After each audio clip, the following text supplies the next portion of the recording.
You went dark last week. I what? Oh, that's right. That's right. I did. Yes. How did that work out for you? I ended the darkness early by accident. Yeah. Yeah.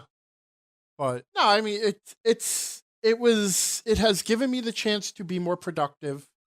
It has also revealed a few projects that I want to take on, mainly inside my own Discord community, so nothing really worth discussing. No. But it has also allowed me to catch up on some big projects that I've been working on, like the gigantically stupid whatchamacallit, the crafting system. Oh yes, your crafting system. Oh yeah, the crafting system. Yeah, I didn't read your crafting system article. I don't blame you. It's naturally like everybody else on the internet. I've already improved on it. Of course. I can. Oh yeah, Brian. What kind of crafting system do you have in your games? My kind of crafting is I don't. That's why. Already improved because it's not a problem. Yeah, but like the thing is, it's an interesting question, because like I'm the reason why I took it on is not so much because I'm interested in having a crafting system. Right. Though I ultimately do want a crafting system, obviously, and I feel that I think a lot of people do want a crafting system, especially players. Players more than GMs want a crafting system, right? Because they don't know what's good for them. Well, well, you have to be careful with that mindset, okay? Because I do agree that in a lot of cases, players don't know what they want, and there are places where if you let players have their own way, they will. I mean, we've talked about it before, like optimizing the fun right out of the game. Sure. Stuff like that. And that is certainly an issue. But by the same token, players do know when they're having fun and when they're not having fun. And a lot of players who play tabletop role-playing games, they also play video games. And there are parts of the video games that they know they enjoy. Right. That for whatever reason tickle something in their brains. And so they carry that over. I mean, a lot. You know what I'm trying to say. It's just, if there's something that people are enjoying in a video game, and role-playing games are supposed to be so open-ended and offer so much more, then you kind of want to try and look at those things that people are enjoying in video games, or things that are popular in video games, and ask yourself, okay, so what is it that this is doing in the video game, and why do people enjoy it? And can we capture that same idea, So, I mean, that's the one side of it. The other side of it for me is it's kind of like, trying to do something just to see if you can do it. It's like, can I figure out this problem? It's like doing a logic puzzle, only much more complicated and interesting. Okay. So that's why I've decided to tackle it. The problem is, though, there's a difference between just tackling it and letting the internet watch you do it. Especially because things like this they take a lot of time. And in the meantime, you're halfway through the process and you have people who jump in and they're saying things like, well, you didn't handle this part. I'm like, yeah, I didn't handle this part yet. I'm building it up, And finally, somebody came in one of the comments and threw a quote into the comment section. And I don't remember where I said this. They quoted me. And the quote from Mr. Austin Ballard on my site is, as Angry once said, look, you wanted to see how the sausage was made. You can't stop me while I'm still slaughtering the pig, the cow, and the cat and tell me that pile of dead animals doesn't look anything like a sausage. Oh, well. I don't remember saying it, but man, I am screwed up. Oh, well. Out of the mouths of babes. I really appreciate that comment. Personally, I think that most people have the wrong end of the crafting system question. But that's just me. So, well, what do you think is the right end? I think the wrong end is definitely how do I make my RPG crafting system be like this video game crafting system. Uh-huh. I think that's definitely the wrong end, and I think a lot of folks that I have seen commenting are looking for that sort of solution. Right. Whereas, of course, and I don't blame you for not having read my now 15,000 words on this topic. Whereas the first thing I started to discuss was, let's back away from it and see why players enjoy crafting systems. Yeah. In video games, so that we can say, okay, this is what it would have to do to be fun, and then translate that into the role-playing game. Because I agree with you that you can't translate one to the other. Yeah. You know? I would hate to see somebody spend a lot of time and effort trying to put EverQuest's crafting system into a D&D game. Well, there's just things that you can do in one platform that you can't do on another platform. Right. And it's, and that goes both ways too. I mean, like, there have been some very interesting video games that have done things that other games can't do. I'm thinking of one, and I cannot remember. It was a online collectible card game, just a trading card game. Right. Right. But one of the things that it does is that the cards have 3 sides. They can be flipped to change their state, and then they can be flipped again to change their state again, and then they can be flipped back to their original state. Huh. Now, because we live in a 3-dimensional universe and cards are 2-dimensional objects, we can't do that at a physical table. Right. So it's a really neat, and I think it was that the card had 2 different, like there were 2 different ways you could flip it. Like it was, you could go offensive or defensive, or you could go like reckless or cautious or whatever. So you could flip the card over in different ways and have it in 3 different states because it was a 3-sided card. Right. And that's really neat because now you have sat down and said, okay, what's something that I could only do with a card game in a computer? Another good example is what's Blizzard's card game? The World of Warcraft card game. That one. Hearthstone? Hearthstone. Yeah. Okay. Hearthstone is very similar to Magic the Gathering in a lot of respects, but there are some very specific departures it takes from Magic the Gathering. So one of them, for example, in Magic the Gathering, if one of your creatures takes damage, the card doesn't remember how much damage, right? At the end of the turn, if you have a creature that has like toughness of 6 and it took 4 damage, at the end of your turn, it heals up to full. So the card, you don't have to keep track of the hit points on your cards. Because if you have a lot of creatures, that would be ludicrously cumbersome. So when they were first designing the rules to the game, they said, okay, we're not going to have the cards remember their hit points so that you don't have to change the card. On the other hand, Hearthstone, because it lives in a computer, it can constantly change the cards.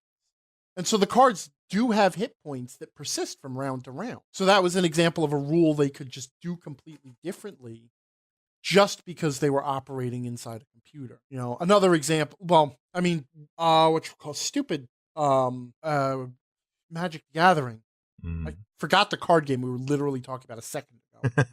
But Magic the Gathering also, it has the token crap where you're just constantly spawning tokens and adding tokens to cards and stuff. And that gets to be super my cousin used to always insist on playing token decks. Like he loved like angel decks and those green decks that spawn tokens for everything and then put counters on the cards and counters on the tokens and tokens on the counters on the cards and all that stuff. So that he would have like 3 cards and then just an array of poker chips with dice on them.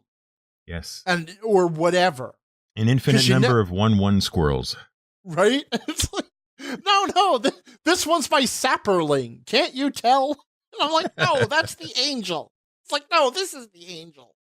It's like, can't you just play a combo deck like everybody else and lose 90% of your matches?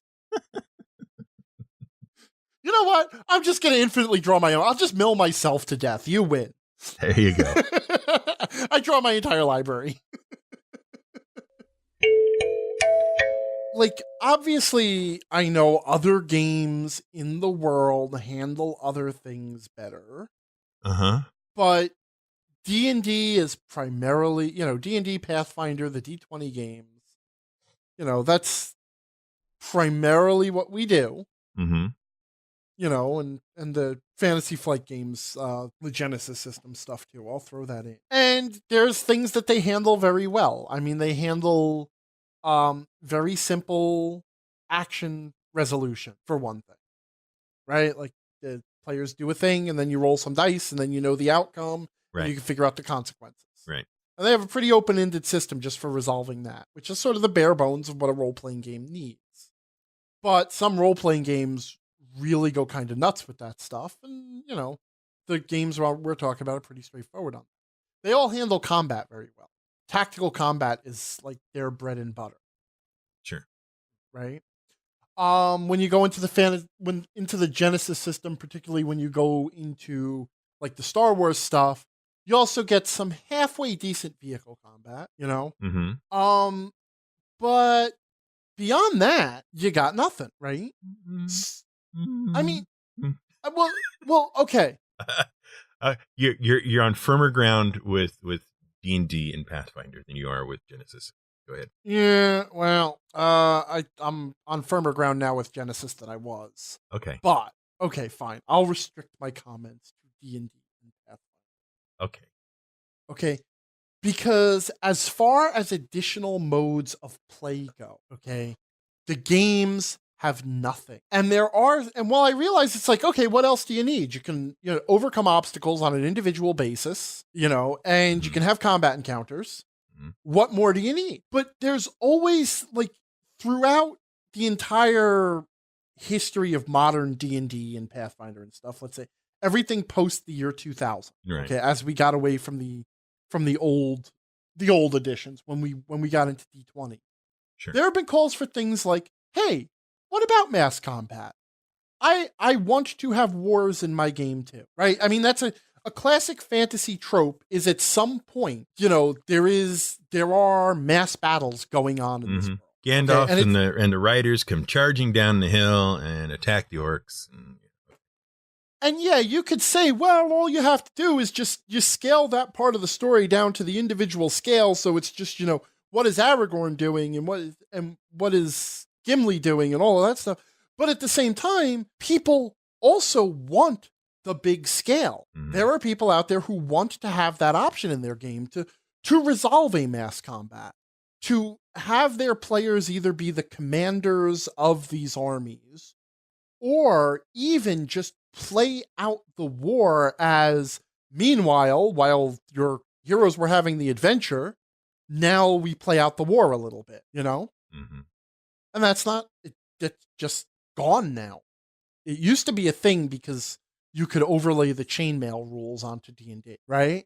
And like realm building. You have people who want to build castles. You have people who want to manage a kingdom.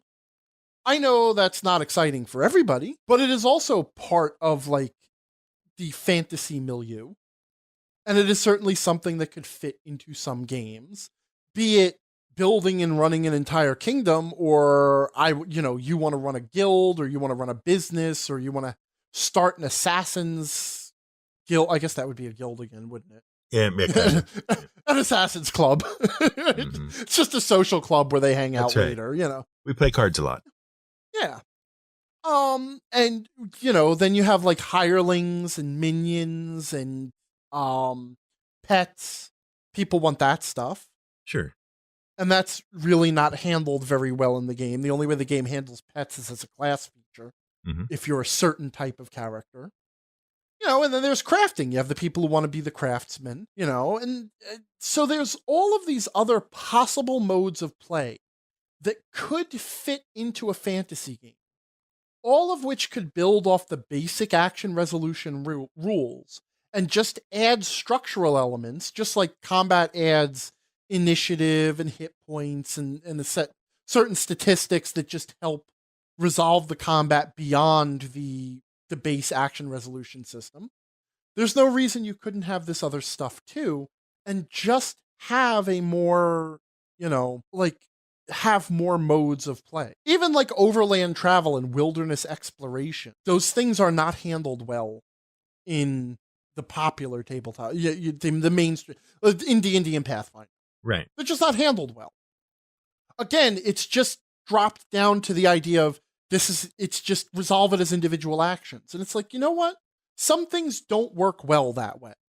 They just don't. Okay. Crafting is not an individual action. It's something that takes a little bit of time, and most of it is not interesting time and needs to be handled off camera. So that in the game, the player walks away and then 2 days later comes back and says, I made you a sword, and it's fire, But the game offers a way to at least resolve what the character comes back with. Sure. So this leads me to a question then for you, sir. Mm-hmm. What if someone had designed crafting to be a part of D&D from the get-go? What would D&D look like in that case? Well, if they were me, it wouldn't look much different. Okay, and I kind of don't want to give away the ending of the whole crafting article for people who don't. But like, one of the things is, had it been incorporated from the beginning, well, let's take one example. Let's take the whole idea of just ingredients, raw materials. Okay. You craft things from raw materials. That's just kind of the standard, right? Mm-hmm. So instead of all treasure that you get from monsters being coinage, and some monsters then consequently just not having any treasure, your treasure tables could incorporate these raw material ingredients. Okay, so if you kill a wolf, you get a pelt, right? Just the same way, if you kill an orc, you get a longsword and 50 gold pieces. If you kill a wolf, you get a pelt. I thought if you killed a wolf, you got boots, but okay. Like proximate cause is you get a pelt. Oh, all right. Long term, you get an unprocessed set of boots. Okay. You get pre-boots. But so, and then just like gems and art objects, where the players then go back to town and every one of these things has a value, and they just erase them from their character sheet and put the gold pieces there because they sold it to the jeweler and the art objector, and in this case, the trapper. And then they just convert it to gold and they have the gold to use. Unless you have someone who wants to make wolf pelt armor, in which case they convert it to wolf pelt armor using their wolf pelt armoring skill. Right? So what it just becomes is it's just a change to the treasure tables. But then, like, you can add an extra dimension to it where some of these items are only harvestable with certain skills. So that person who wants to be the wilderness survival skill character, the ranger, who only ever gets to do anything when the party needs to track something, which never happens, or almost never happens, or gets to say, well, we don't need to eat today because I have tracking, so automatically food. Now also gets to loot a little bit of extra treasure for the party, because he has that skill, and like, you wouldn't even make it a die roll per se. It's just because he has that skill, the party can pick up pelts from animals. And they just say, instead of saying, oh, you found a longsword worth 3 gold pieces and 50 gold pieces, you say, you found a pelt worth 5 gold pieces. But it's also a pelt, so it has another use in the game. At that point, it's no different than the way treasure already works, except that some of the treasure is potions that you can either sell or drink to get a magical effect, and some of the treasure is equipment you can keep and use, and some of it you can just sell off. Well, some of it is unprocessed raw materials that you can convert into other things, or you can sell. It's not a big change to the way the game plays, but it does create this other mode of play for the people who want it. And for the people who don't, all it is it's just another way of picking up treasure. In addition to all the gems and art objects and other crap the party is already carrying around, some of those things aren't gems, they're pelts or bones or whatever, right? You get ivory from the elephant, the loxodon. So if you, and of course you balance everything by cost, because now it all relates into the buying and selling system, and you can balance all of that against the cost of magic items and what to make the magic items. So the designers do the work on the back end, but because it's all fully integrated into the game, All the GM has to do is just drop it into the game like any other treasure and let the players do with it what they will. And that's the benefit of having done it in advance. Right. Okay. Because we know, you and I know, maybe people who have only come late to 5e or whatever don't know. But it used to be in the monster manuals or whatever, there was always a yield, like what you could get from killing a given monster. Right. Which was actually an entry on the treasure table. It was like, okay, treasure type P. Mm-hmm. This monster carries treasure type P, whatever that means. And it has like that other treasure type in its lair. Right. Right. But you could also get components off of them, like, skins or tails or whatever. Like I know like Hackmaster does this too as well. Well, that's what I was gonna bring up, because if you're talking about D&D now, mm-hmm. when you look in the monster manuals and stuff, what you would find is buried in the text of some monsters mm-hmm. would be like, also the pelts of displacer beasts are highly valued as the ingredients for cloaks of displacement. Right. But it wasn't called out, like it wasn't a treasure type or anything. It was called out in the text. So you had to read the whole text on the page to find this stuff. Mm-hmm. But as you pointed out, if you look in Hackmaster, it does literally have a list of items that you can harvest from a dead creature in its beautiful monster manual, which puts every other monster manual and every other role-playing game to shame. Right.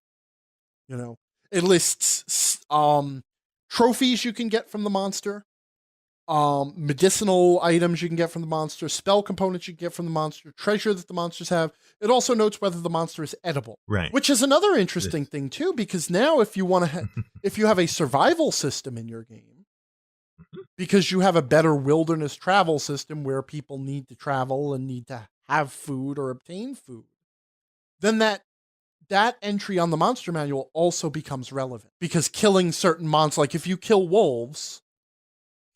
Wolf meat is edible, right? Yeah. If you kill wolves or a bear, you get wolf steak or bear steak or something, and that might save you having to hunt down food that day, Yeah. So we go from there, then we go over to the spell lists, and they have components that are required. Right.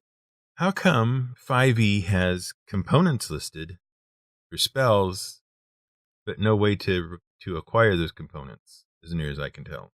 Or from what I remember. Well, first of all, okay, 5e got really wishy-washy on the components. Mm-hmm. Okay, because the way components work in 5e is this. If there is a material component listed that does not have a cost, a dollar cost associated with it, or a gold piece cost, not dollar, and you have an object on your character sheet called a spell component pouch, it is assumed you have whatever components you need for that spell, because you keep your spell component pouch stocked. Mm-hmm. If you don't like that system, though, you can instead choose to use an arcane focus, which is a specific item like a wand or a staff or another different wand. I can't think of any others for some reason all of a sudden. A wand or a staff or something. And as long as you have your arcane focus, that satisfies the component, the material component requirement for any spell, again, whose material components are not costly. Mm-hmm. Okay, so basically what it means is you have to have an object on your character sheet. As long as you have that object on your character sheet, you can cast any spell except for the ones that have a gold piece cost. And the gold piece cost is there basically to limit the casting of certain spells, just to be like kind of a gateway. Except that many of the components in 5th edition, once you have paid for them once, they're not consumed by the spell. Mm-hmm. So for example, Identify, I think in 5th edition it still requires the 100 gold piece pearl. But once you have paid for that once, you can cast Identify as many times as you want. So it just means that basically the spell costs you $100 to buy the spell. Yeah, a pearl worth at least 100 gold pieces, but it's not consumed by the spell. Okay, now 100 gold pieces means that this first level spell is actually outside the reach of most first level characters in 5th edition. It's something you can't start casting, but you'll literally have it after your first adventure, based on the way wealth is doled out. So you tell me what purpose all of that crap is serving. Well, it's none, Mhm. because we've learned one thing about 5e. It's that it really has no plans for how to deal with your gold anyway. But now imagine that we had this crafting system, this system where monsters and objects in the world, because you can also have things like minerals and wood and stuff, and those get placed just like your treasure chests. It's like, oh, there's an ore vein and there's a ruby exposed. Chip it off and you can have the ruby, right? Not asking the character to mine an entire ore vein, but the GM can, just like he would place a treasure chest full of gold in an adventure, can put an exposed ore vein with some visible recoverable ore just on the surface of it. Sure. And then tell the players like, yeah, if you really want to, you could dig out this whole vein, but now you're mining and you're not adventuring. Right. To kind of like not make the game about mining the game. Just take this conveniently placed basket of goods here. Right. That's exactly what it is. You're just sprinkling treasure around the world.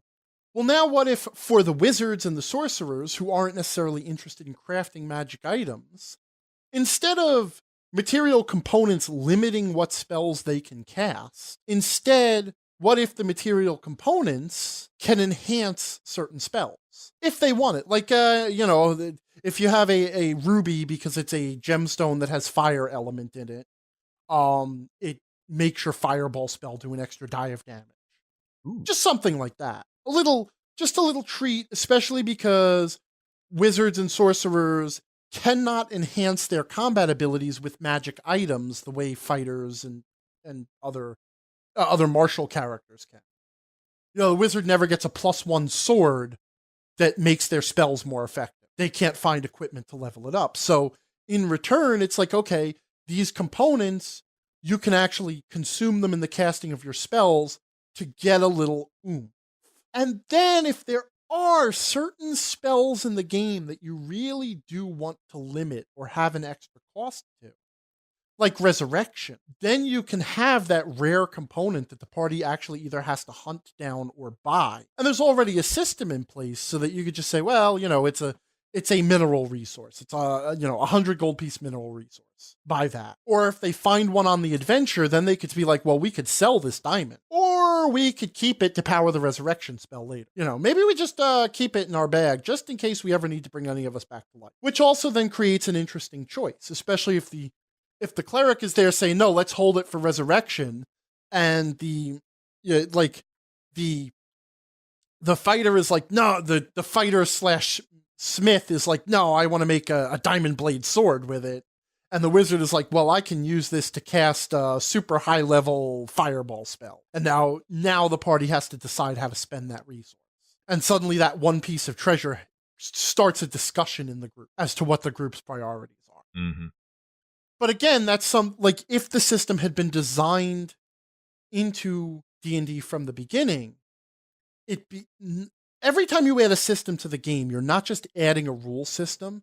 There's also hooks on that system that you could hook other things onto. And if I was writing D&D from the beginning and they came to me and said, all right, we need the crafting system for D&D, I would not necessarily stop at the crafting system. I would step back and say, okay, now I have this crafting system. What else can I use it? It's like, oh yeah, wizards can use it to enhance their spells, and we can use it to limit spell components, and we can actually use it as part of the survival mechanics, That almost makes sense. I don't know. I don't know Were what you to not do with that. expecting that when you asked the question? Yeah, who knows? So many things. Just a lot of 5e feels like we just kind of pasted over a few things. It's not a bad system for going out and adventuring, as long as all you ever want to do is go out and adventure. Mm-hmm. But as far as getting anything else done in it, those bits aren't there. Yeah, I mean, same thing with the social interaction mechanics. Mm-hmm. Yeah, all social interaction is based off one attribute, which is not good for anything that you want everyone to participate in. Mm-mm. If you want everyone to feel welcome, like combat, all combat is not based on strength. If it was, that would be bad. That's why some attacks are strength and some attacks are dexterity, and constitution is your hit points, and wisdom is your mental fortitude for any mind effects, And spellcasters use intelligence and wisdom and charisma for their spells.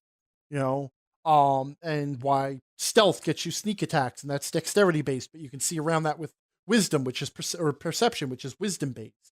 So that all of the different elements are playing together in the combat system. So there's no just like, if you don't have this one stat, you don't play this game. And that's the weakness of charisma. It is literally the one stat for social interaction. And that means either you have it or you don't. And only the one who has it best plays the social interaction. When quite frankly, if you watch players at the table, when a conversation breaks out or a negotiation or anything that counts as a real social interaction, everybody kind of wants to talk. Or at least some people want to talk. Not necessarily everybody. But you usually have 3 or 4 people who want to get involved. Because it's fun, Yeah. And also it takes table time. Hunting enough food for the party to eat in the wilderness is one action. It takes the player saying, I want to go hunt enough food for the party to eat. The GM saying, okay, make a survival roll. And then the player says, I rolled a 16. And then the GM says, all right, you wandered off for a few hours and set a few traps, then saw if you could, hunt down a deer, and then you went back and checked your traps, and you had a pheasant also. And so you come back and you have enough food for the party to eat for the day, right? And that's it. That's the exchange.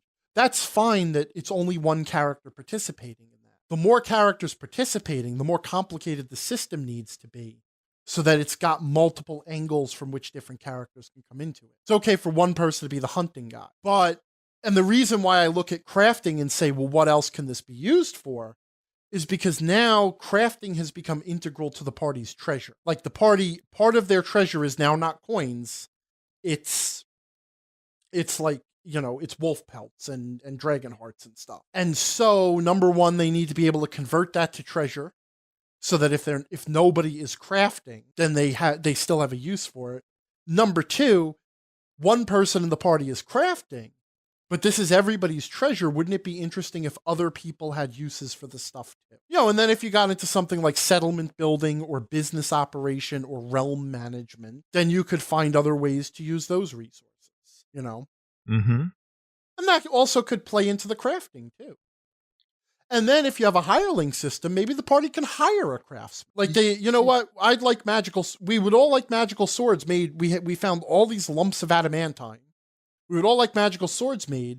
None of us bothered to take the crafting thing, and now we're kind of kicking ourselves over it. Can we hire a craftsman? Or maybe one of the options for the party's keep is that they can hire an artificer and then put the magical, put their resources into him, and he spits out the equipment. But they need to build a space for that. So they need to raise enough money to build a magical smithy, and then they hire the craftsman, and now they have a craftsman.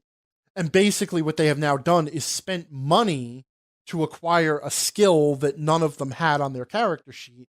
So that just creates an equivalence between skills that characters could have and money. So then hypothetically, you could do that with other things too. Essentially then you could basically just have a gold piece cost of every skill in the game. And say, if you don't have this skill, if you need a hunter to feed you for a day, someone who can use the hunting skill, it costs this much money, So then all of a sudden you have and then from there you can jump to, well, how much does it cost to have an extra combatant? And then you look back and you think, well, if we're going to have extra combatants in the party because they can hire people, how does that change the combat mechanics? How does it change the encounter balance mechanics? So, and then it all feeds back into each other, and now I'm really far afield. But there you go. You should write your own game. I discovered, did I discover it or no? It was already there. People knew about it. I just came to it late. I don't know if that counts as discovery or not. Did you plant the flag? I did. Inasmuch as one can plant a flag in anything that already exists on the internet, then yes. Well, I'm going to point it out to you because you went on this whole social media darkness blackout thingy. Okay. And I'm going to point it out to you because it's presented to me a solution I am not wholly against in regards to social media. Okay. It is a thing called Flipboard. Have you ever heard of this? I have not. Okay, so Flipboard is a sort of a news aggregating kind of thing, right? Mm-hmm. But it can integrate with like Facebook and Twitter and all that kind of stuff and pull stories into it from Twitter and Facebook and that kind of stuff. What it does is you go through and you tell it, okay, here's a bunch of things I'm interested in. Here's publications I'm interested in following, and here's my Twitter feed or whatever. And then it pulls together stories that you have said you're interested in and that come up in your Twitter timeline and creates kind of a magazine out of it. Okay. So you get this really nice presentation, and then it surfaces things that are related to all this various stuff that you might not otherwise have come across. And I find that it takes some tuning. You have to spend some time tuning it to your tastes and whatnot. Mm-hmm. I spent about a day doing it. Just I like this, I don't like this. Find this magazine, find that news source, find that kind of stuff. And then it just puts it together and presents it to you throughout the day, and you can scroll through it whenever you want, and there's things that are relevant to your interests. And it even seems to do a pretty good job of finding the things in my Twitter feed that I actually want to read versus things that are just, more or less noise. Right. I like it. It's got a nice presentation. Initially I was a little concerned because I couldn't get rid of their in-house source of news from my feed. But it turns out that full functionality is on the mobile app as opposed to the web app, mm-hmm. or the web page, whatever you want to call it. And that will allow you to tailor things much more carefully than just the web page. So that's a handy bit of info. I think I can put a link into what I've put together into the show notes if you want to kind of check it out. It's already surfaced a number of interesting stories regarding Dungeons and Dragons, if nothing else. Oh. So it's maybe it's something you want to check out.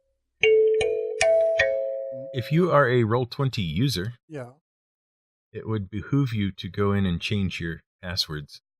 Oh, yes. To everything. Mm-hmm. Because Roll20 had a bunch of information stolen. About 4 million users worth. They were, I don't know what to say. Because the only response is the same response that everybody has when one of these things happen. We're diligent about securing user information. We work tirelessly day and night to prevent these things. Well, clearly that's not enough. Well, you know what? Like, yes and no. Uh-huh.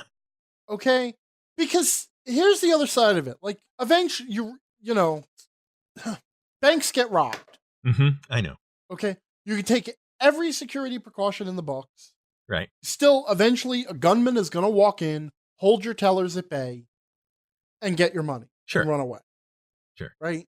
Yes. Like, this stuff happens because there is this constant arms race. People are attacking stuff, and then other people are trying to build the defenses, and eventually something gets breached. Sure. I don't blame companies for being the victim of crime. I blame the criminals. Absolutely. If it comes out that, like the company really, they locked the doors, they had safes, they had a security guard, they had the bulletproof glass, and still they got robbed, then it's like, yeah, okay, If it turns out that they were storing their passwords unencrypted and unhashed in a text file, right? On a public server, then then I'm mad at the company. Mm-hmm. Okay? So, and what is there to say once it happens? Yes, our data got stolen. Change your passwords. Right. Sorry. Yeah. We locked the door. We have security guards. We have bulletproof glass. And unfortunately what the company is not allowed to say is, listen, it happens because there's criminals in the world. We're very, very sorry about your data. There was nothing we could have done to prevent it. But see, this is where I get sort of annoyed at these sorts of things. Is that we know it's going to happen. You and I know it's going to happen, right? Yes. But the companies insist on pretending as if it isn't going to happen. They have to.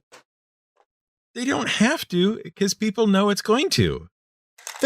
No. It's like it's one of those lies we accept to keep us sane. No. Yes. No, I refuse to accept. I don't want to be sane. I'm sorry, but no, it's one of those lies that we accept that they're gonna tell us they're going to do everything they can to protect our data, and we're gonna believe them, and then someone's data is gonna get stolen from a company. But like I said, when I get mad at the companies is when they haven't done what they said they would do, and they haven't taken precautions, or like I love the ones where they try to cover it up. Mm-hmm. It's like, just don't tell anybody. It's like, no, tell me immediately. Tell me right now, okay? Because if you tell me immediately, then I can immediately fix the problem on my end. I just have to change all my passwords, right? It's a pain, but you're also not supposed to be using the same password for everything anyway, are you? Right. Right? I mean, for precisely this reason. So there's a certain amount of, you're like, yes, obviously the bank doesn't want you to be robbed while you're using their ATM, and they've got lighting and security cameras and whatever. But if it's also 1 a.m. and you're walking up to the bank alone with 2 big sacks with $signs on them, at that point, yeah, the bank is culpable, but you also kind of screwed up yourself, didn't you? Like maybe when you have to deposit the 2 big sacks of $signs, you do it in broad daylight and you bring a buddy, So yeah, if you use the same password for absolutely everything, then this is a risk you run. Mm-hmm. Because now you have allowed a criminal who gets your password once into everything. I split the difference. I have several different passwords. I don't use an absolutely different password for everything because there's no way you can remember them all, and you certainly don't want to write them down. So instead, I have 4 different passwords depending on the level of security of the thing. My banking and financial information for my company is very secure. Mm-hmm. That's a password that only gets used in one place. My login to Twitter, what do I care? So they're going to hack me on Twitter and make me look worse than I do? I think people would be relieved if my Twitter account was just spam. Be like, I prefer this new direction the Angry GM has taken because I really hated them. Great. Well, fine. If you had a Roll20 account, maybe change your passwords or update your passwords, or just don't have a Roll20 account. I don't know. That's my solution. Anyhow, I use Fantasy Grounds. Of course you do. So much better. They never have any problems. No. They told me so. That's good. They're secure. Awesome. They said so. We've checked and we're secure. Even we can't get in. I just basically I wanted to respond to the people who responded to me about my response to the question about favorite gaming moments. Thank you all for your feedback and offerings of support and etc. It's been a number of years since that happened, but I appreciate your support anyway. Thank you very much. Now, please stop emailing. You're making it hurt more. No, it's fine. Thank you to everybody who has reached out and expressed concern and care. You're wonderful people. We'll keep you around a little bit longer. There's just one thing I wanted to mention because it was actually pretty fun and cool and stuff. Right. Okay. I ran a game for a group of friends online. I ran the playtest of Reach of Titan, which is Third Act Publishing's new game, which is currently on Kickstarter, which is why I kind of want to give it a shout out too, so that people who are interested in checking this game out now that I've played it, they can check it out. You can get the playtest on DriveThruRPG. 13 days to go, and this will go out next week, so 7 days to go. So you got about a week to go if you're interested in it. It's actually a pretty cool little role-playing game. I shouldn't say little well, it is at this point it's a little role-play game. It's just a play test of 1/3 of the game. based on the idea of the heroes are, or the characters are, a group of hunters who specialize in destroying giant mythical creatures like colossi and tyrannosauri and leviathans and stuff. We're talking creatures on the order of 30, 40, 50 feet tall and that kind of a thing. The game has 3 modes of play, but we only got to try one of them because that's all that's in the playtest. But supposedly the game goes through this cycle of the players role play and manage a settlement. So there's some settlement building aspects to it in addition to the role playing aspects. There's hunting down these titans, because it is obviously exceedingly difficult to follow a 50-foot tall abomination across the landscape. Right. So it requires careful hunting and planning. I'm sure. And then there is climbing all over this thing, identifying its weak points, and killing it. And the neat thing about and that's the part that's covered is basically in the playtest is, here's some titans, fight them. So my group fought 2 different titans. One was a 25-foot tall giant warthog, and the other was a ancient 30-foot tall giant soldier abomination thing. Yeah, big humanoid with a sword kind of a thing, stomping around and whatever. The game is set up so that fighting the titans is like, it's sort of like a puzzle, because first of all, like, you can only target different parts of the titan's body, and you could do things like snare it with like your ropes and try to bring it down, or like you get a harpoon in its arm, in its sword arm, so that you can try to keep it from bringing its sword to bear, and it will take actions in response to what you do, and back and forth. And what you're trying to do is actually figure out how to kill this thing.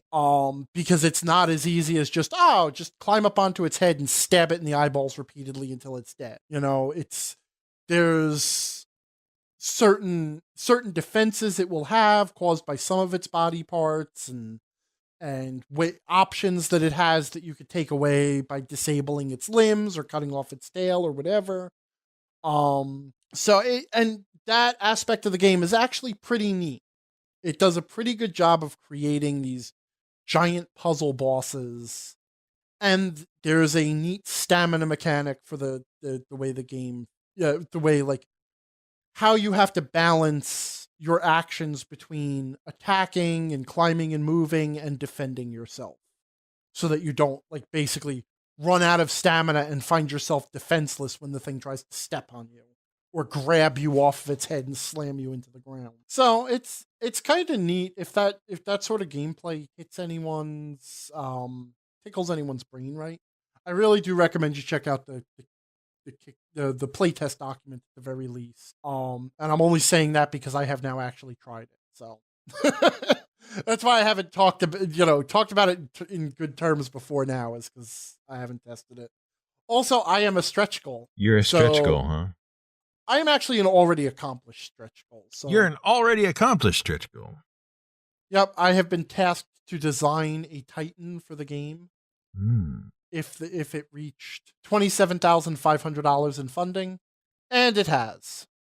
Apparently, in the list of people who are going, to contribute to this, I'm a 5 out of 10. That's where I got placed on the list.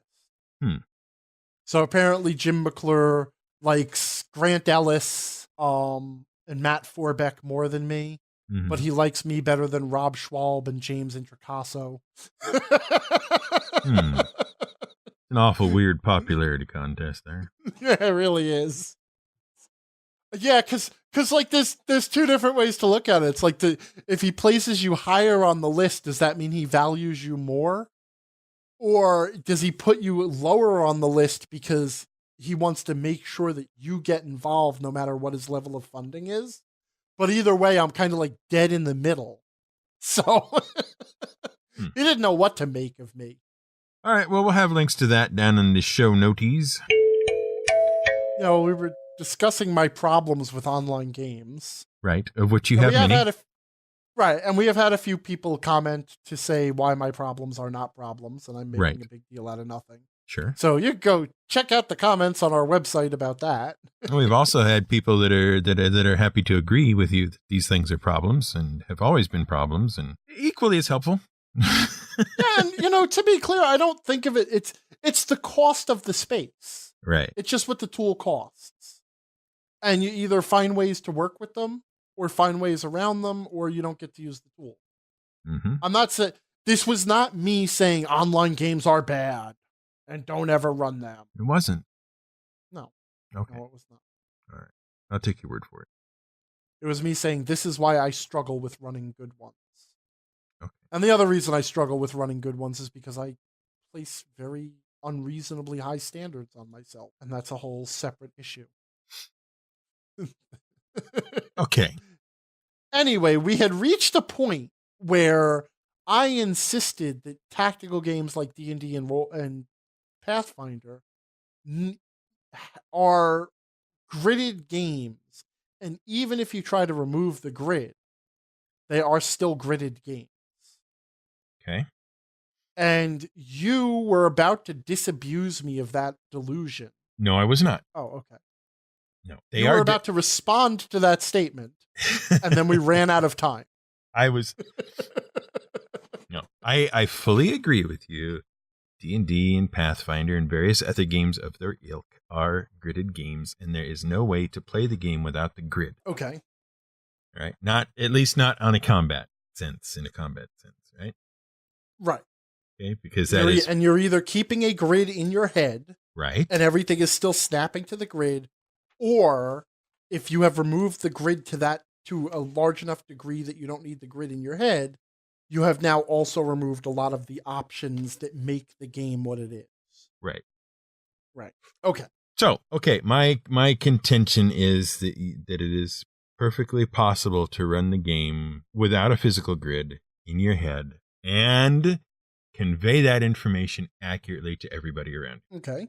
That's where I'm starting from. Okay. All right. Wow me. All right. Well, I'm not going to wow you. Because I have a feeling I'm going to tell you what you already know, but I'm going to do it in such a way that others can do it as well. Right. Sometimes this conversation is not really for me, is it? Yeah. That's true.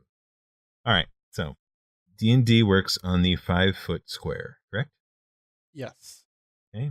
A little 5-foot squares sprinkled throughout the world of D&D, even if you can't see them. Yes. They exist. They're there.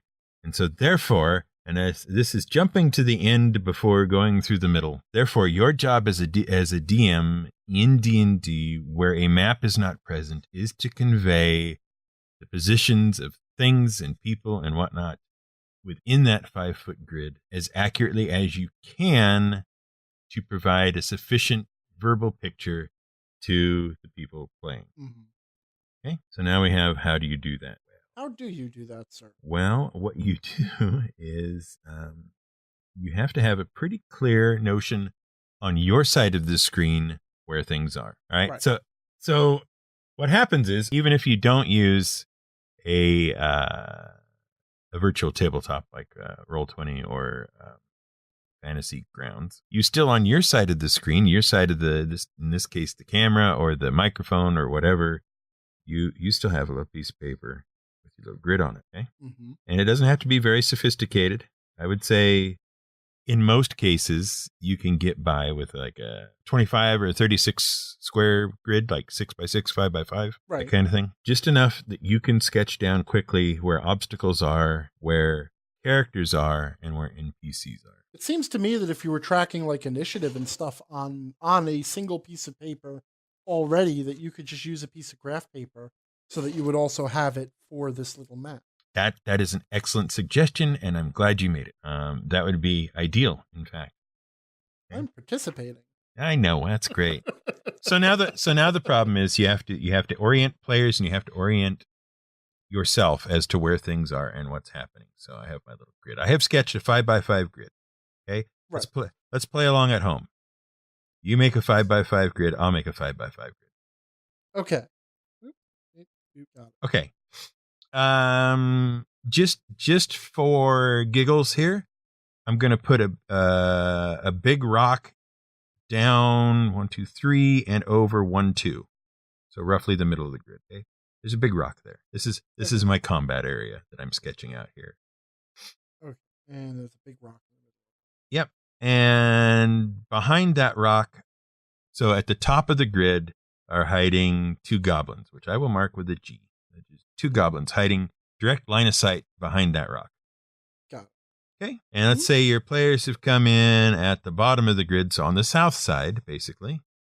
Mm-hmm. Okay. You have 3. You have, let's say, a paladin. You have a ranger, and you have a barbarian. It's a weird party, but there you go. Alice, Bob, and Carol. Alice, Bob, and Carol. Yes. Okay. Dave couldn't come today. Dave couldn't come. It was sad. Car broke down on the way. His car broke down on the way to his desk. There you go. Okay, this is just for illustrative purposes. Okay, we're not gonna critique the example necessarily.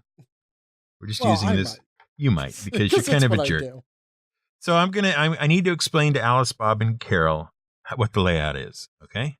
Mm-hmm. All right, and I tell them you enter a small clearing. All right, so now it's a small clearing. It's approximately 25 feet to a side. Sure. Okay. And dead center in this clearing is a large rock which you cannot see behind. Okay.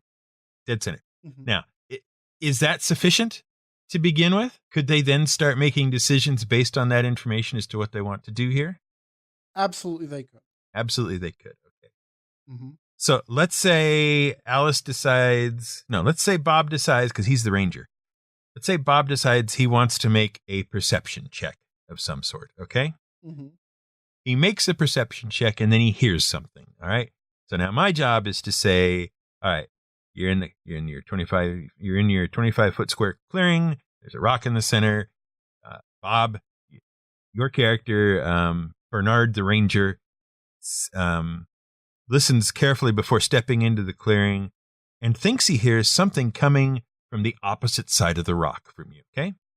Okay. So Bob should be able to work out that means that the noise he heard or whatever it is he heard came from the top northern side of the clearing, right? Because we've given an unambiguous description of the location. Sure. And I think we've provided an unambiguous description of where the noise is coming from. Mm-hmm. It would be hard at this point for Bob to say, "Oh, I thought you meant, it came from off to the left." Right. Yeah. Okay.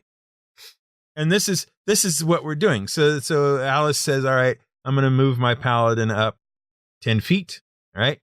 So she moves her paladin up 10 feet. That puts her next to the rock on the left-hand side. So you would say, "All right, Alice, you move up to the left-hand side of the rock." And now you can see that directly behind the rock are 2 goblins. Mm-hmm. Okay. Apparently they were waiting in ambush, except they're not very good at ambush. Right. All right. So she and this is how you step through with these. Each time you re-describe the situation in full. Okay, Bob might decide his ranger wants to go to the right-hand side of the rock. So Bob will say, I'm going to take a 10-foot, move 10 feet to the right of the rock. And you're going to say, okay, Bob, do you mean you want to be at a space that is 10 feet to the right, or do you mean you want to move 10 feet and be on the right side of the rock? And then Bob has to clarify, and then you move. All right? Mm-hmm. And you track all this on your handy little map that you have drawn. So you keep track of it. And then Carol is, I don't know, she's a charge it and barge it kind of barbarian, right? So sure. I'm going to charge up to this, past the rock and into the first goblin I see. Well, okay, Carol, you can try that. You got to move in straight lines, though. Mm-hmm. If you're going to charge, you got to move in a straight line. So you can't make that turn at the end, but you can certainly, dash up there and then try a charge or whatever. Okay. Right. So my contention is as long as you're capable of keeping track of the map on your side of the screen as a GM and capable of relaying that information accurately to the players and reinforcing that information each time that it needs to be reinforced. So every time you go to a new player, you restate the situation and their position relevant to whatever else is going on, that it's entirely possible to run a combat without a grid on the virtual tabletop. Sure. Which is exactly the same as running a combat without a grid at the table. Right. I don't deny that. In fact, I not only have I written articles on this, I'm pretty sure I wrote a Mad Adventurers rant about how to run combat in D&D without having a visual aid. You may very well have done so, sir, but those are now lost to the mists of time. No, I understand that. But by the same token, the issue that you then run into is it's in this situation, it's fairly simple. Sure. But things can very quickly get out of hand. If you have even a slightly larger space, even a 30 by 30 space, with anything more than a single obstacle, like if you have any sort of difficult terrain or elevated positions or what have you, and you have multiple different types of monsters, say you have 2 goblin snipers and 3 goblin skirmishers, and you have 3 or, you have 4 or 5 characters in your party. Okay. It's not even at that point, it's not even a matter of me keeping track of it because I can. I understand how to just draw the map because that's what I would be doing if I was using a visual aid. Sure. The problem is the amount of information that the players have to be able to pull out of your descriptions. And you obviously have to keep updating your descriptions. Because what you're now doing is asking the players to keep a reasonably accurate mental map, which you are conveying verbally. Right? Sure. And there is just, what, no matter, I'm not even going to try and put numbers on it. There is an upper limit of complexity on what those players can keep in their head. Sure. Okay. And the problem is, unfortunately, when something like this starts to unravel, it doesn't unravel a little bit at a time. The minute one of the players loses something, like, oh, I thought the goblin was over there, and then you clarify, no, the goblin is standing over by Alice, then someone else will realize they had a detail slightly wrong. And it'll be like, wait, I thought Alice was over by Bob. It's like, yes, Alice is by Bob, and the goblin is standing engaged with Alice. But the goblin's not engaged with. And then what happens is everybody's mental map has collapsed. I'm with you. I think there's a couple of ways to handle that, though. I think that one of the things you have to be sure to do is when it comes to the next player's turn, you give them the information in as full a form as you can for them. Right? So you're not just describing the great big huge scene all the time.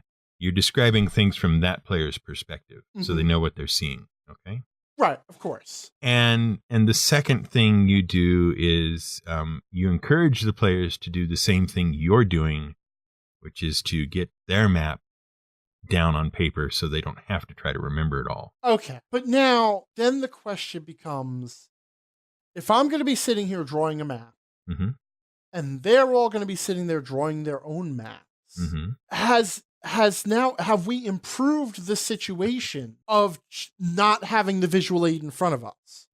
Or have we just replaced it with something just as cumbersome or even more cumbersome? I think if your concern is that everybody needs to have the full availability of every little detail of their power, and, because that was the original contention, was that people can't, without a physical grid or whatever, people can't use their powers to their full ability.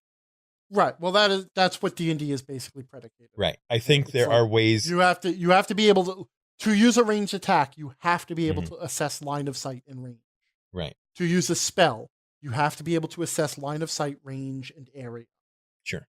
To use a melee attack, you have to be able to assess. Well, obviously, all you have to know is that someone is adjacent to you. Until you have to move to reach them. In which case you have to be able to assess the range and also the route and any obstacles. Sure. And I am not disagreeing with you that the ideal way to do that is with a map that everybody can see and markers and things like that all on there, ready to go. Not disagreeing. Okay? Right. That is the ideal way.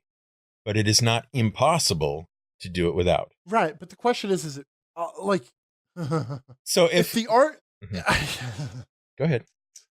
So my argument is that this stuff makes running the visuals make running a game online inconvenient. Mm-hmm. They become this big barrier to me wanting to run a game online. And you're giving me this replacement system.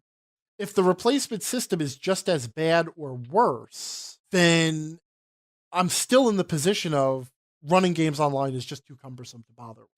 I don't want to do it. Right. But the And I'm not trying to be difficult, you understand. Yeah. Okay, but my specific It's just disagreement, working out that way. I know. My specific disagreement is with the statement that you can't do it, and you can do it.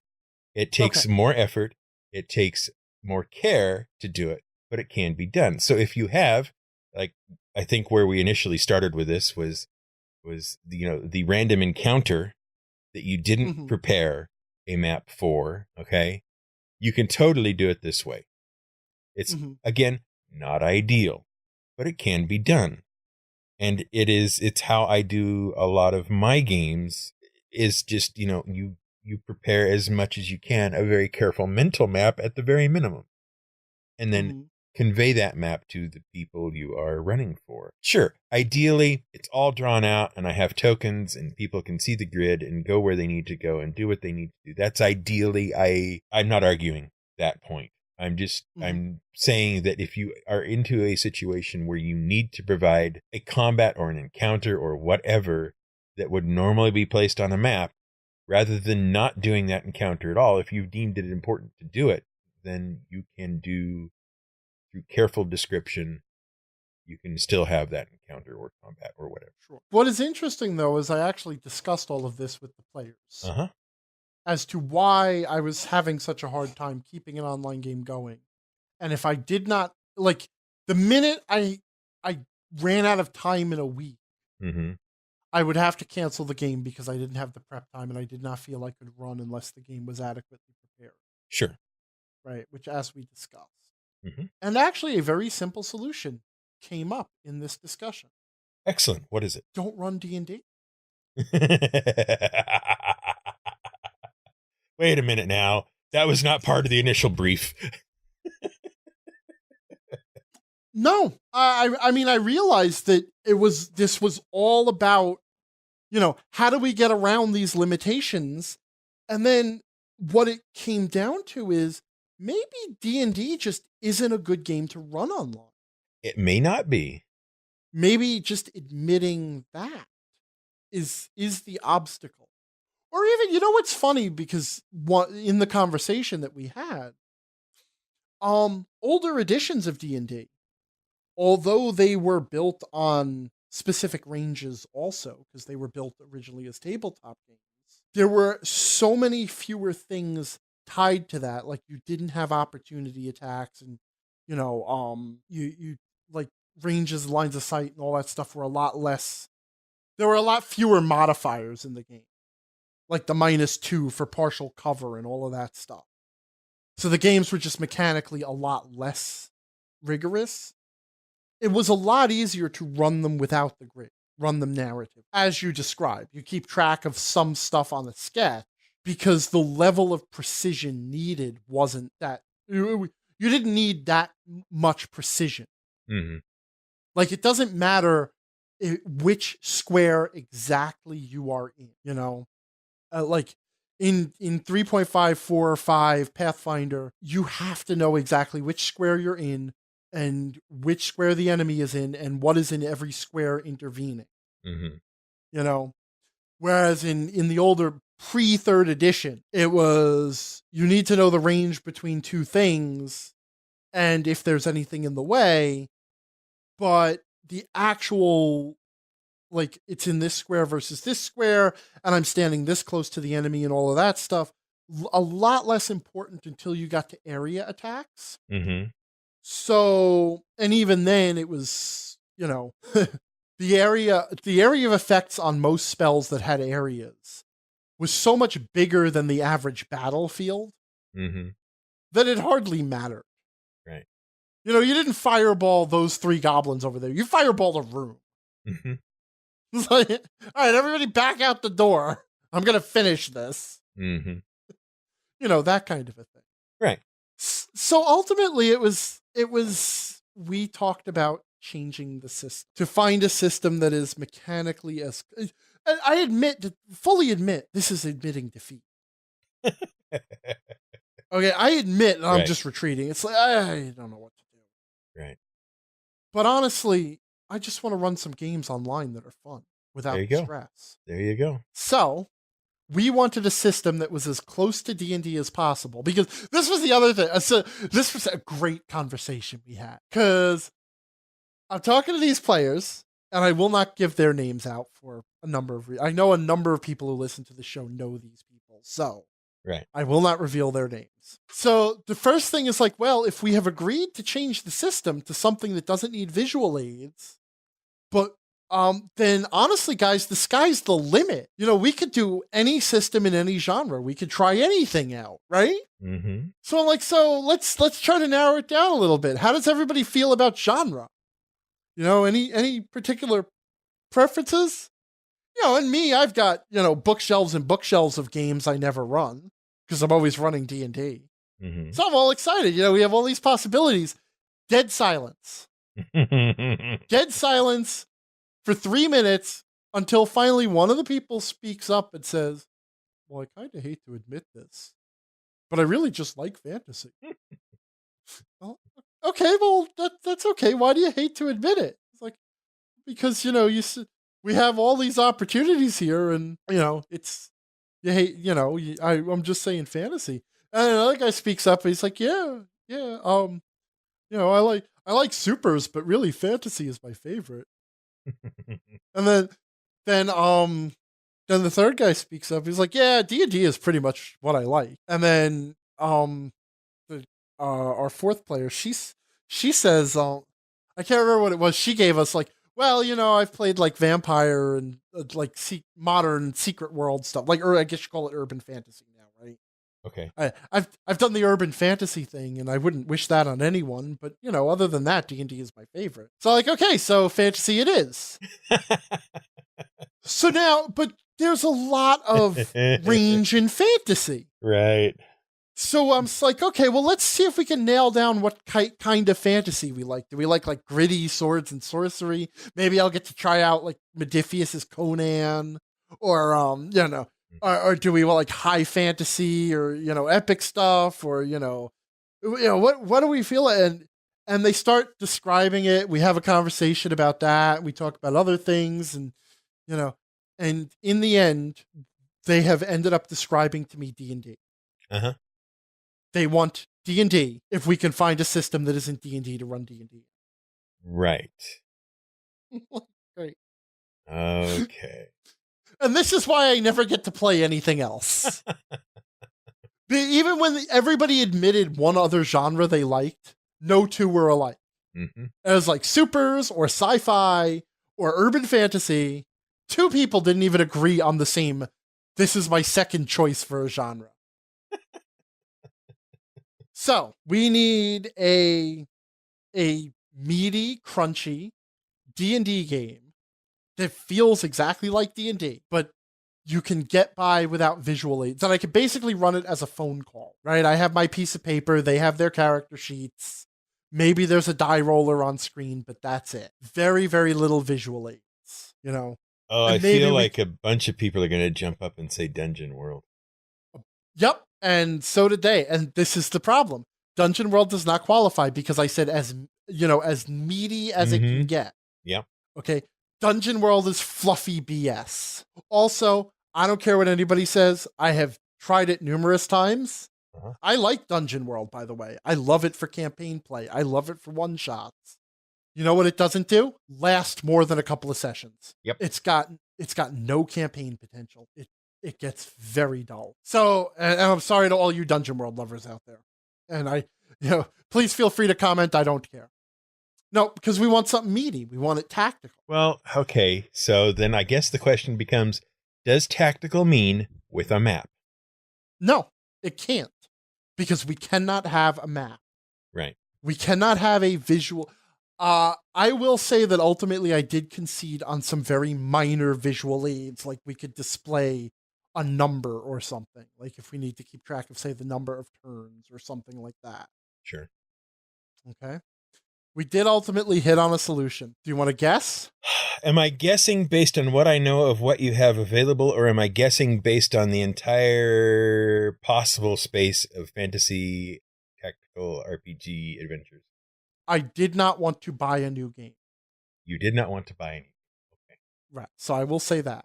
All right.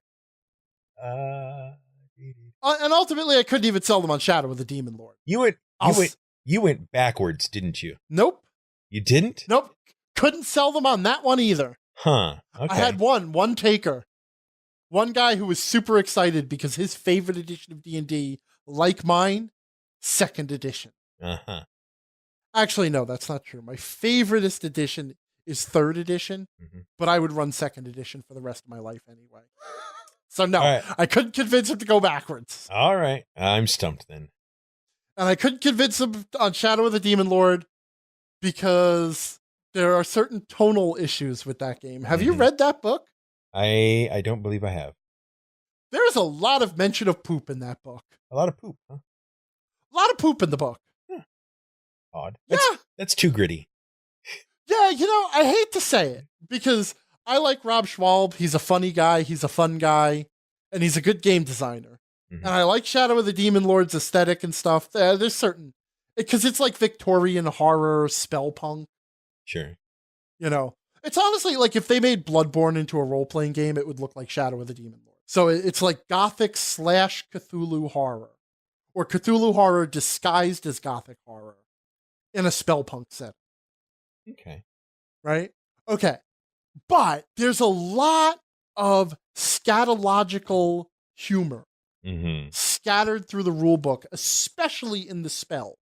To the point where, you know that moment where you're watching like Joss Whedon's stuff or Quentin Tarantino's stuff and you realize that he has a foot fetish? And to some extent, you're watching his fetish material? Yeah. You know that moment? Okay. That's kind of what you hit with Shadow of the Demon Lord, with all the poop. It's like at a certain point, it's like, I think I'm not comfortable with this anymore because this is coming up an awful lot. Right. All right. Like this is Uma Thurman's feet level of presence in the game. So yeah, we are doing 13th Age. Oh no. Which version? I find I agree more with Rob than Jonathan. Okay. So wait, or I might have gotten that wrong. I find I agree more with Jonathan than Rob. So we're going to use all his sidebars. Okay. So I have been rereading this rule book. Wow. Well, this is so I was very nervous about this, to tell you the honest truth, okay? Because this was my thing with 13th Age. This is where I went through. I liked the look of it when it was being kickstarted. I even supported it. So my name is even in the book as a supporter of it. When it finally came out, I contacted Wade Rocket and the folks over at Pelgrane Press and said, I'm going to be at Gen Con. I'm very excited the game is coming out. Do you need someone to run games? And they said, yeah, we'd love to have you. And I ran a bunch of games at Gen Con that year and introduced a bunch of people to 13th Age, and I had a blast. Then I went to one of my little local cons, and I brought the same 13th Age materials there and ran it for ran a few sessions there. Had a blast. Had a lot of fun running one-shots in 13th Age. Read through the book. Admitted there were stumbling blocks in the book. Also admitted that the book itself is still the worst put together book in the history of role-playing games ever. I had forgotten the extent of the arguments they have with each other throughout the book, to the point where I don't know how they worked together. Yeah. But anyway, here's the funny thing. Never ran a campaign of it again. Never actually sat down and ran a campaign of it. It sat on my shelf, never got played again after that. And I can't remember why. It might just be that I never managed to sell another group on it, which happens. You have all these games and everybody just wants to keep playing D&D.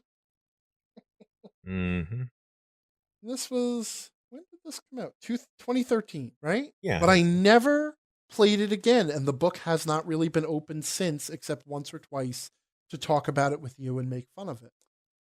So I told them all of this. I'm like, listen, I don't remember what my problem with 13th Age was, or even if I had a problem, but there might have been one. So ultimately, we're going to run a short one-shot game. Like, basically, I say one-shot, but it'll end up being like 3 sessions with pre-generated characters so that they can try out the game and I can try out the game, see if it works okay online with minimal visuals, which it should because it's basically designed for that. It uses the same, it uses the concept of range bands.